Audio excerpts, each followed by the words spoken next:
Tem início nesta quinta-feira o período de Páscoa na Igreja Católica. De hoje até o próximo domingo, os cristãos celebram a ressurreição de Jesus Cristo. Entre esses dias está a Sexta-feira Santa, também chamada de Sexta-feira da Paixão, que é, inclusive, um feriado no Brasil.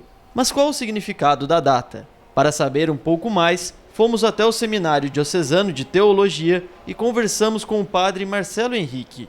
Segundo o religioso, mesmo a Sexta-feira Santa sendo representada pela morte de Jesus, não deve ser lembrada com tristeza pelos fiéis. Muita gente ainda trabalha com a ideia de que a Sexta-feira Santa é uma espécie de velório de Jesus, mas não é. Eu digo que o velório de Jesus foi rápido e o luto também, porque foram 3 dias e ele ressuscitou. Então não faz sentido ir na celebração da Sexta-feira Santa para ficar chorando a morte de Jesus, nem por dó em relação a ele. Não precisa ter dó de Jesus. A Sexta-feira Santa é lembrar aonde o amor chega. Quem ama demais é capaz de morrer por amor. Então a sexta-feira não é o dia da tristeza, mas de contemplar o grau mais alto do amor que Deus tem por nós.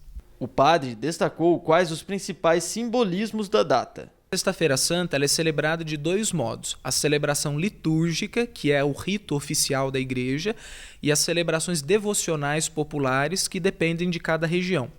Na celebração oficial litúrgica, que acontece às 3 da tarde, segundo o evangelho, o horário que Jesus morreu, nós temos o altar que está desnudado, ou seja, sem toalha, sem flor, sem vela, representando uma espécie de sobriedade. Nós estamos diante da morte é preciso calar-se e deixar o excesso focando no essencial. Uma outra coisa é a presença da cruz, a cruz com Jesus, que nos recorda então que Deus veio no meio de nós e nos amou tanto que foi capaz de morrer por cada um de nós na cruz. Então a cruz é o símbolo mais forte da sexta-feira.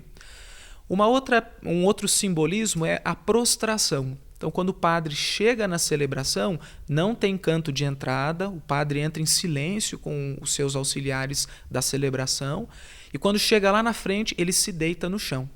A prostração é o ato corporal que sinaliza a maior adoração possível. Fora da celebração litúrgica, existem também as devoções populares. Então, na Sexta-feira Santa pode acontecer a procissão do Senhor Morto, também chamado beijamento do Senhor Morto, é a imagem de Jesus morto, que é carregado, por isso a procissão dele, carregado até uma igreja, e ali acontece ou um sermão explicando sobre a morte do Senhor, ou então algum tipo de oração. Antigamente, em algumas igrejas, se fazem o chamado ofício de trevas, não das trevas, de trevas, que recorda que no meio da escuridão da ausência de Jesus, é preciso ainda rezar a Deus e pedir o seu auxílio. Então, são formas populares que acontecem muito na nossa região do Vale do Paraíba, que geralmente estão ligadas a tradições portuguesas que vieram junto com os colonizadores para o Brasil. Entre os costumes que os cristãos carregam para a sexta-feira está o jejum. O padre Marcelo explicou a origem dessa tradição. Já desde a antiguidade cristã, havia o costume de, em certos períodos de forte oração, se conservar o jejum. O jejum tem vários significados. Primeiro, a ideia de tirar a carne em respeito ao corpo do Senhor que morre na cruz. Mas esse é o sentido mais superficial, ainda que seja o mais ilustrativo. Mas os 2 sentidos mais fortes do jejum, o primeiro é: só reza quem tem leveza. E a carne é um alimento pesado.